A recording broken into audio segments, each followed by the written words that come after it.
Bienvenidos a este espacio de conversación y reflexión, donde exploramos temas científicos, sociales, ambientales, políticos, económicos y estadísticos, eventos e historias de actualidad.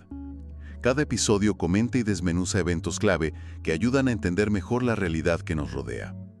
Búscanos gratis en cualquier plataforma, ya sea Spotify, Apple Podcast, TuneIn Radio en tu favorita.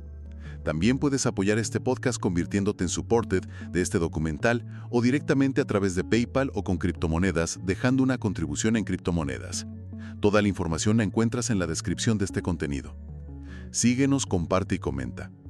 Dicho esto, a ver, la misión de nuestra inmersión de hoy es meternos de lleno en una historia que es fascinante y, bueno, a menudo bastante oscura. Hablamos de la fluoración del agua potable. Un tema que desde luego trae cola. No, ya. Desgranando a fondo tres grandes teorías conspirativas que han rodeado este compuesto desde el año 1945.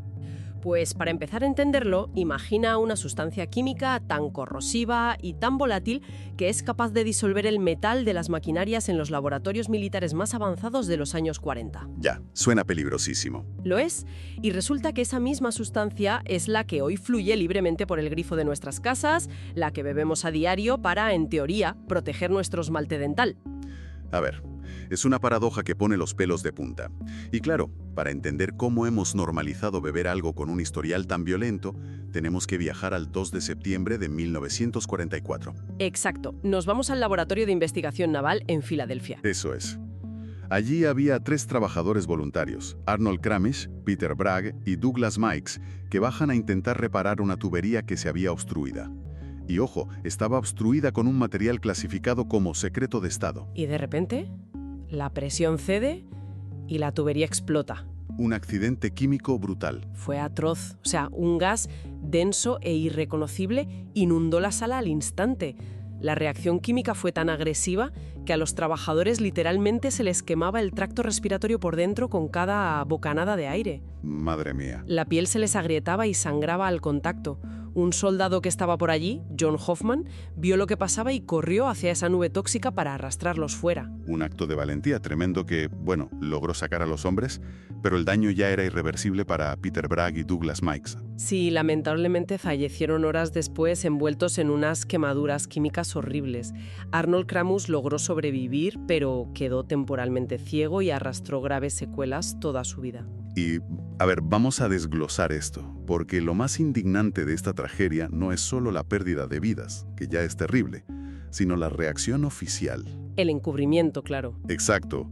Los mandos militares lo encubrieron por completo. No hubo ninguna investigación pública transparente, ni le dijeron a nadie qué narices era esa sustancia letal. Todo se metió bajo la alfombra. Y la razón de ese secretismo tan extremo es que ese gas era una pieza fundamental del proyecto Manhattan. La carrera para construir la bomba atómica. Esa misma. El mayor obstáculo que tenían los científicos estadounidenses era separar los isótopos de uranio. El uranio natural no sirve para una reacción en cadena, o sea, hay que enriquecerlo separando el isótopo 235 del más común, que es el 238. Pero claro, no puedes filtrar un metal sólido así por las buenas. Imposible. Necesitaban convertir el uranio en un gas para meterlo en las centrifugadoras. Y ahí es donde entra el investigador Phil Abelson, que descubrió que el flúor era prácticamente el único elemento capaz de unirse al uranio y crear ese gas, el hexafluoruro de uranio. Pero el flúor es el elemento más reactivo de toda la tabla periódica. Literalmente arranca electrones de casi cualquier material que toca. Por eso, la maquinaria se les deshacía en las manos. El hexafluoruro de uranio se comía las tuberías de acero y devoraba las bombas centrífugas. Menuda pesadilla logística. Tuvieron que inventar una rama entera de la química para contener a ese monstruo. Así desarrollaron los fluorocarbonos, creando barreras donde el flúor ya estaba tan fuertemente unido al carbono que no le quedaba espacio para reaccionar con el metal de las máquinas. Y todo este esfuerzo industrial enorme estaba supervisado, a nivel médico, por el Dr. Harold Edge, que era el jefe de toxicología del proyecto Manhattan. Y ojo con el historial del Dr. Harold Edge, porque da para una película de terror. Telita con este hombre. Hablamos de alguien que llegó a supervisar proyectos donde se inyectaba plutonio directamente en pacientes hospitalizados. Sin ningún tipo de consentimiento informado, por supuesto. Celo. solo para estudiar a qué velocidad la radiación les destrozaba el cuerpo. Y mientras hacía barbaridades como esa, investigaba en paralelo la toxicidad del flúor en animales. Sus informes internos eran demoledores, ¿eh? En privado etiquetó al flúor como una neurotoxina muy potente, porque veía cómo perturbaba gravemente los sistemas nerviosos de los animales de laboratorio. Y sin embargo, unos años después, este mismo doctor sale a la palestra pública afirmando tajantemente que el flúor era completamente inofensivo para el consumo humano. Un cambio radical de opinión muy conveniente. ¿Y el motivo? Pues que había conseguido un puesto muy lucrativo como uno de los principales defensores de los nuevos programas de fluoración del agua potable. Claro, el dinero manda. A ver, parémonos a pensar en esto un momento. Si el gobierno y el ejército mantenían el flúor bajo un nivel de secreto tan extremo al punto de llamarlo en clave aire fresco para despistar a los espías. Aire fresco, menuda ironía. Ya te digo. Y ese mismo gobierno de repente decide verter toneladas de esta neurotoxina en los embalses públicos tras la guerra. Es pura lógica que la ciudadanía reaccionara con una desconfianza masiva. Totalmente justificable. Si quienes ocultan muertes por químicos ahora te insisten en que te lo bebas, el terreno para las conspiraciones está más que abonado. Y esa desconfianza es el hilo conductor de la primera gran teoría que vamos a analizar, la que dice que la fluoración no nació por la salud pública, sino por la pura y despiadada avaricia corporativa. Porque la industria tenía un problema gigantesco. O sea, ¿qué hacer con montañas de residuos tóxicos? Para entender esto, viajamos a 1901. El Dr. Frederick Mackay abre su clínica dental en Colorado y se encuentra con lo que los locales llamaban la mancha marrón de Colorado. Sí, muchísimos pacientes tenían los dientes cubiertos de manchas oscuras. Dental, claro. Es un proceso biológico muy curioso. El esmalte de los dientes tiene un mineral llamado hidroxiapatita. ¿Vale? Pues cuando hay mucho flúor en la sangre durante la formación de los dientes, el ion de flúor reemplaza a otros componentes y crea fluorapatita. Que es una estructura mucho más dura. Muchísimo más resistente a los ácidos de las bacterias, sí.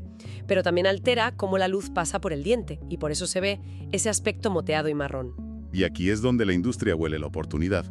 H.A.B. Churchill, el químico principal de la Compañía de Aluminio de América, es decir, Alcoa, empieza a investigar el agua de estas zonas. Y descubre el pastel. Descubre que el responsable de las manchas y de la resistencia a las caries era el flúor natural de esos manantiales. Qué casualidad tan conveniente para Alcoa, ¿verdad? Conveniente se queda cortísimo. A ver, la producción masiva de aluminio genera unos gases tóxicos brutales, cargados de flúor. Las fábricas tenían que poner filtros para captar este gas, que se convertía en un líquido muy corrosivo, el ácido fluorosilícico. Un desecho peligroso. Para gigantes como Alcoa, acumular barriles de esto era una ruina financiera. Deshacerse de ello de forma segura les costaba millones. Hasta que entra en escena un personaje clave, Oscar Ewing. Este hombre había sido un alto abogado en Mamina de Alcoa. Las famosas puertas giratorias. De manual, vaya. Le nombran administrador de la Agencia Federal de Seguridad que supervisaba la salud pública en todo el país. Y bajo el mando de este ex abogado de Alcoa, el gobierno respalda la campaña para añadir flúor al agua. Es un truco de magia corporativa sin precedentes. De la noche a la mañana, un residuo industrial que costaba fortunas eliminar se transforma en un producto comercial. Increíble. Alcoa y las industrias de fosfato dejaron de pagar por enterrar el ácido fluorosilícico y empezaron a vendérselo a los ayuntamientos de todo el país a precio de oro. Ya no era basura, era medicina preventiva. Pero la red de favores no acaba ahí, porque la industria del azúcar vio el cielo abierto. Uy, claro, la distraen perfecta. La Fundación de Investigación del Azúcar y figuras académicas pagadas por ellos, como el Dr. Frederick Steyer, se lanzaron a promover la fluoración a capa y espada. Una maniobra de relaciones públicas brillante. O sea, si convences a la gente de que la culpa de las caries de los niños es por falta de flúor en el agua, nadie se fija en las cantidades industriales de azúcar que están consumiendo. Y las farmacéuticas también se subieron al carro, regando con millones a las asociaciones dentales para que aprobaran sus productos fluorados. Es como si una fábrica que expulsa humo tóxico convenciera a la ciudad de que respirarlo previene resfriados y encima les pasara la factura mensual. Tal cual. Y ojo, que esto no es solo historia del pasado.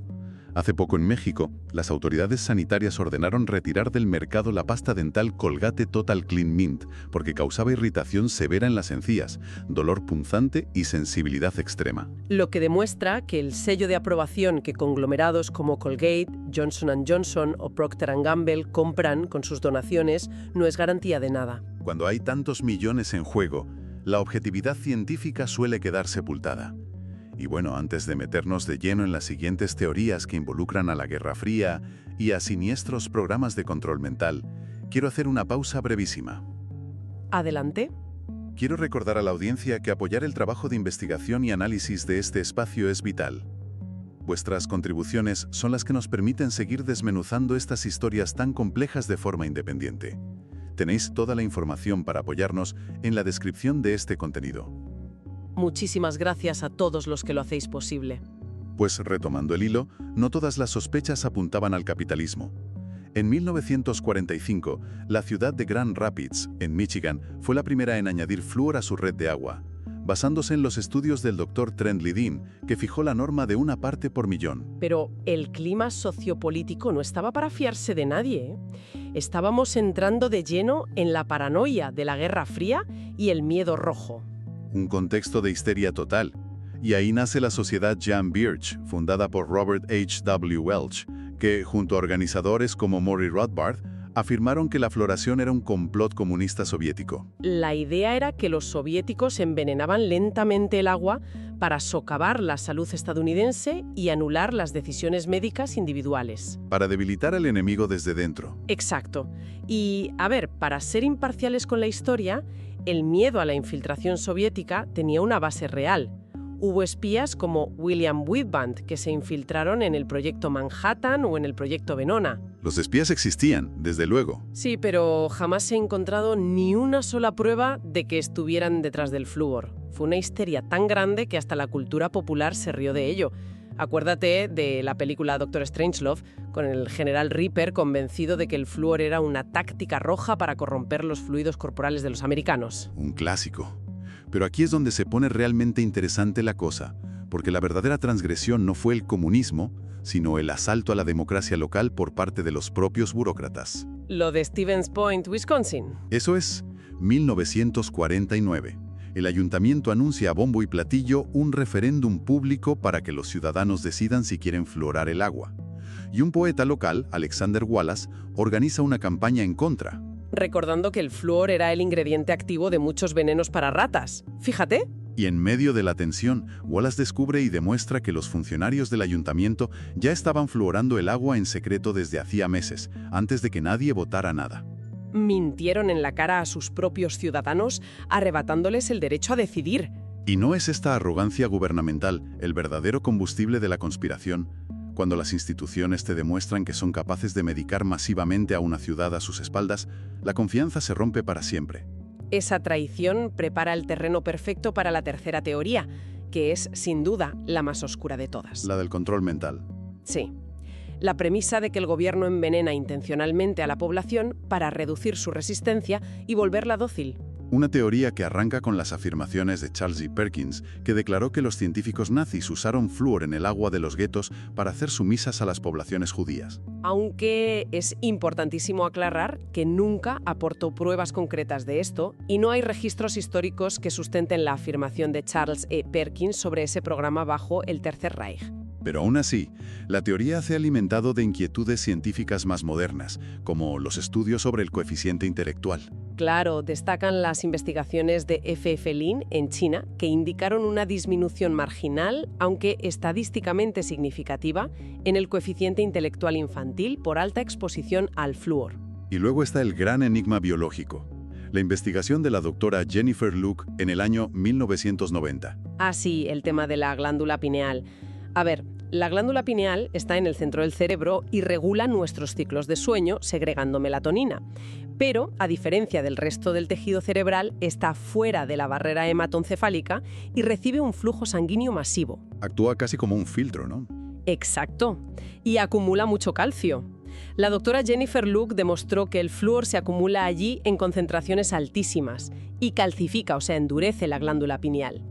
Y los defensores de la conspiración dicen que, al atrofiar la pineal, se nubla el pensamiento crítico y la capacidad de rebelión. Esa es la base de la teoría del control mental, sí. A ver, alguien pensaría que creer esto es de locos, pero contextualicemos. El público conoce experimentos gubernamentales reales y sin consentimiento, como el estudio de sífilis de Tuskegee o el proyecto MKUltra de la CIA. Con ese historial de crueldad institucional, dudar del agua del grifo parece pura prudencia. Y además hay un impacto desproporcionado en comunidades de bajos ingresos que no pueden costear filtros de ósmosis inversa ni agua embotellada. Están atrapados. Y los riesgos fisiológicos reales están demostrados en altas concentraciones, como la fluorosis esquelética o el osteosarcoma en niños y varones jóvenes, señalado por estudios de la Universidad de Harvard en 2006. A ver, yo entiendo la preocupación médica, pero voy a hacer de abogado del diablo con lo del control mental. Si la exposición al flúor redujera significativamente la voluntad de rebelarse, no estaríamos viendo una sumisión absoluta desde la década de los 50. Pues sí, y la historia demuestra todo lo contrario. Ha habido protestas, revoluciones y movimientos de derechos civiles sin parar. Además, que te baje medio punto el coeficiente intelectual difícilmente te convierte en un ciudadano obediente. La evidencia empírica tumba esa teoría del botón mágico de subyugación.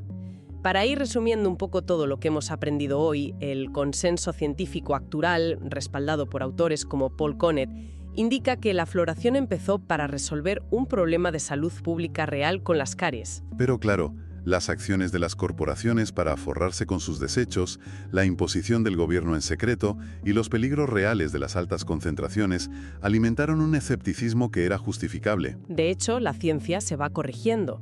Fíjate que en 2015 las autoridades sanitarias tuvieron que reducir la cantidad recomendada de flúor a 0,7 partes por millón, porque nos estábamos sobreexponiendo a través de pastas y alimentos. Lo cual demuestra el inmenso valor del pensamiento crítico.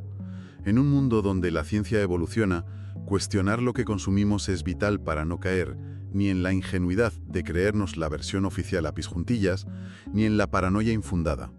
Y fíjate, quiero dejar una última semilla de duda que no hemos comentado. A ver. Si consideramos que la fluoración del agua fue el experimento masivo del siglo XX para el bien común, la pregunta es, ¿qué otras sustancias ambientales o tecnológicas estamos asimilando hoy de forma obligatoria y descubriremos sus efectos a largo plazo dentro de 50 años? Madre mía, una pregunta provocativa que desde luego nos deja dándole vueltas al tema. Pues con esta reflexión nos despedimos por hoy, enviando un cordial saludo a todos.